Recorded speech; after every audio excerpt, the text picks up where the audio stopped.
Multimedia and Performance. My name is Jane Carr, and it's my privilege to be head of school here. I work with a very talented team to offer courses in acting, dance, film, media production, media makeup and media performance, and then we have performing arts. We have a whole range of facilities that you can work in, including this wonderful theatre, 2 other theatres, green screen rooms, 4 dance studios, editing suites for sound and filmmaking. All our tutors are really invested in practice and sharing their experience, whether it's as actors or filmmakers, dancers, musicians, really working with you to make work that really draws on your own experiences and helps you become a creative individual. Through your course, you get opportunities to be in performances, to go to visits, to meet lots of artists who give you talks and help you network in the industry of your choice. There's more information on the webpage that you can see about what we do, but please do also get in contact with us if you'd like more information. Hello, welcome to Multimedia Journalism at the University of Northampton. I'm Kate Ironside and I am the course leader. I'm going to take you through what you would study here if you came here. Now, we produce award-winning graduates. Here's Kirk winning the BJTC's highest award for journalism excellence. And they go on to great careers in both journalism, public relations, marketing and many more. You'll have plenty of transferable skills. So how do we do it? First, we're accredited by the Broadcast Journalism Training Council. That's a badge of honour. When you graduate from here, you won't just get a degree from us, wonderful though that will be, you will also get a certificate from the BJTC with the logos of all its partner organisations, the BBC, Sky News, ITN, Global Radio, Bauer Media and more, saying that you have the skills that they need in their new recruits. So what will you be studying when you get here? The course has 2 strands, the academic and the practical. Let's start with the academic. Students in a lecture hall, where you will be learning media theory, ethics, and the law and regulation you need to be able to operate responsibly and safely in the workplace. You also learn where power lies and how to hold it to account.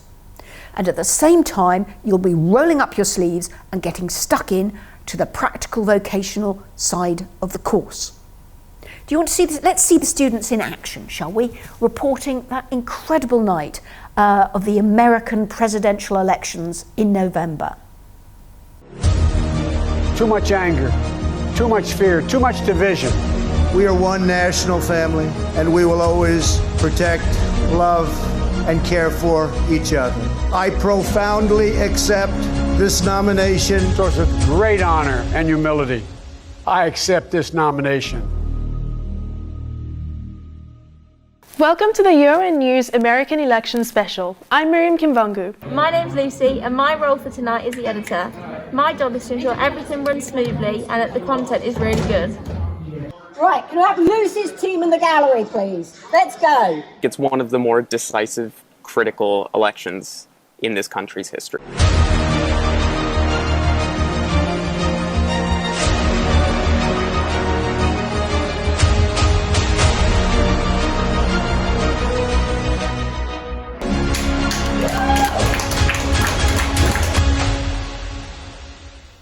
That was an amazing night with students from all year groups. I mean, the first years had only been at uni for a few weeks, but my goodness, they smashed it. You'll get all sorts of other opportunities like that. I mean, for example, you can also present the news, produce and present your own shows on our fantastic community radio station, NLive. It's a brilliant opportunity to beef up your CV. And by the time you leave, you will have a polished CV and a packed portfolio of your own journalism to help you land those crucial first jobs. Third year Ruth is really looking forward to her next step. Since starting this course, I've learned to find and gather my own news stories. I can run and produce my own radio shows. I can work on magazine and online without any issues. and I can run TV studios such as this one, and I can't wait to put all of this into use in my dream job. And I've loved every minute of this course, and I can't wait to finish off my last few months. And she's going to be great, as well as the rest of her classmates. And throughout it all, you will be taught and supported by lecturers who are all former or still practicing journalists. You're the only person doing your degree, but we are here to back you to the hilt. And we have a saying here, one day you will leave us, but we will not leave you. We will always be here for you as you progress in your careers, to talk about job opportunities, new story ideas that are coming up, anything you want to discuss, we're here for you. Hi guys, my name is Kirk Isidu and I studied at the University of Northampton from the years 2016 to 2019. So right now I am a producer and news assistant at the Associated Press, and I'll tell you a little bit about how I got this opportunity. So in third year, we were all asked to do a final project. I selected to do a radio documentary on dementia care. I decided to compare the care given to the people in the UK as compared to people in less economically developed countries like Ghana, which is where I'm from. So at the end of the final project, once it's all gone in and the lecturers have listened to it, they pick the ones that they think are the best and put them forward for awards. So luckily, I was one of the pieces that got picked and put forward for the BJTC Awards. And on the night, I was nominated for the Best Radio Documentary, which I ended up winning. And on top of that, I actually managed to win as well the highest award of the night, which was the Steve Harris Award for Excellence in Journalism, which actually came with a £500 cash prize. So on that evening as well, there were so many people from the industry that were present at the awards. I'm talking people from Sky, LBC, BBC, just looking for new talent. So there were people that didn't get nominated that made contacts on that night. And that's actually where I met my employer, which was from the Associated Press. And on top of that, I was also handed loads of opportunities in terms of internships with places like Sky, obviously Sky Sports as well, LBC, BBC Sports was another one as well. And I can honestly say that it would not have happened. I wouldn't have gotten to that point if it wasn't for, one, my lecturers believing in me and actually putting my piece forward, and obviously me ultimately making that choice to actually go to Northampton. So why actually study at Northampton?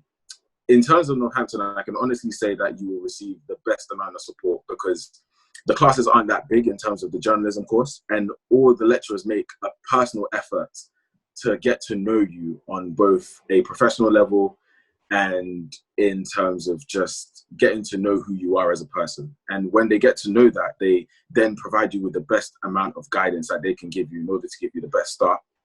And aside from that as well, the lecturers themselves have all had a career in journalism. So they all know so many people, ranging from entertainment, news, sports. They know so many people. So if you get out there, you can literally utilize them and get the best start you possibly can at the beginning of your journalism career. Hello, my name is Dr. Carlota Larrea. I'm the head of School of Culture and Communications. The school is one of the 3 schools in the creative industries as part of the Faculty of Arts and Technologies. What we do teach in the school is a range of courses in the general areas of television, radio, journalism, creative writing, and media communications. You will have plenty of opportunities to work with students on other courses if you come to study with us. We have excellent colleagues teaching you. We have colleagues who have been in the industry before coming to academia, working for institutions such as the BBC, Reuters, and also the television industry or radio stations. And we also have research active members of staff who will be teaching you in the theory spine of the courses. Our courses are very hands-on. You will have plenty of opportunities to produce content. We focus on making you a great communicator through word, image, and sound. You will be using our facilities. They're great facilities. I'm right now sitting in the newsroom, which has been upgraded over the summer. We've also upgraded our professional standard television studio over the summer. We have a wonderful community station. And for creative writing, we also have a specialist room where the students can work together on their writing and provide each other feedback. So there will be plenty of opportunities to use all your media skills to assist with events in the year, filming, covering as journalists, and so on and so forth. So we want you to have a great time in the classroom, and we also want you to practice everything that you do through the events and the opportunities that we try to find for you from the first year. We're also very aware that you have to be work ready when you graduate, so we have an employability program from the first year, and we do help you to find work opportunities, to write a good CV, to network, so that when you graduate you're ready to go there and to work in the creative industries. So basically, when I was very young, all my life, I sort of always made books and always made things in general. And I never really realized until I was kind of 18 that there was an actual profession for that. And illustration, I started it, and then I realized sort of half a year into it that it's literally everything I've ever done. And so now I'm just very happy just making books all the time. So I looked around at different courses, like all around London and everything. I went in and it felt very much a little cold and industrial compared. On this course, I just felt like I could relate to the people who were sort of talking about it, and they sort of had the same mindset as I did about how illustration is. And they give you more freedom about your own style as well. Everyone's friendly, so that's good. I'd say that there's plenty of space, because I think we only had about 20 on our course. That meant that we got constant feedback for everything we did. Like, you can just go and email your tutor, what do you think of this? And they'll always get back to you. When I first started, I sort of saw illustration as like the same really, but I didn't really understand it as well as I do now, which is a bit strange because I saw it as sort of character design, making books. But I was pretty naive to all the processes that you can do to make it look better, for example, like using a computer, Photoshop, to edit the images, make it into a big layout that looks good. I think before I started, I had no idea about any of that. No Photoshop, no InDesign, nothing. So yeah, I learned everything here basically for that. So before I came here, I could draw. I had an imagination for characters, and then on the course, I basically learned how to use that to apply it to books properly in the real world. So I would definitely tell past Abigail and anyone starting illustration to not expect it to just be drawing, because I'm just starting to get into the serious side of it with like contracts and taxes and everything else. Yeah, there's so much more to it, and I feel like most of my job isn't going to be art, even though that would be amazing. But I think that's it really. Just be prepared for running a business, because that's what it is in real life. But yeah, try and keep the heart in it. Otherwise, it's just going to go cold. I think if I had known it when I started, it wouldn't be as soulful, because I would have been thinking more like a business. So yeah, keep a balance. Welcome to the Institute of Creative Leather Technologies, or ICLT, here at the University of Northampton. I'm the Director of the Institute, Rachel Garwood, and I'm proud to say we're the only university in Europe to offer a full 3-year degree looking at both the creative and technical properties of leather. So if you're from either a science or a creative background, you may want to consider this course as an option for your higher education studies. Where the students will come in and they'll actually make leather, taking raw material, the hides and the skins, all the way through to the final finished piece of leather that would go into a final product, like a shoe or a belt or upholstery, for example.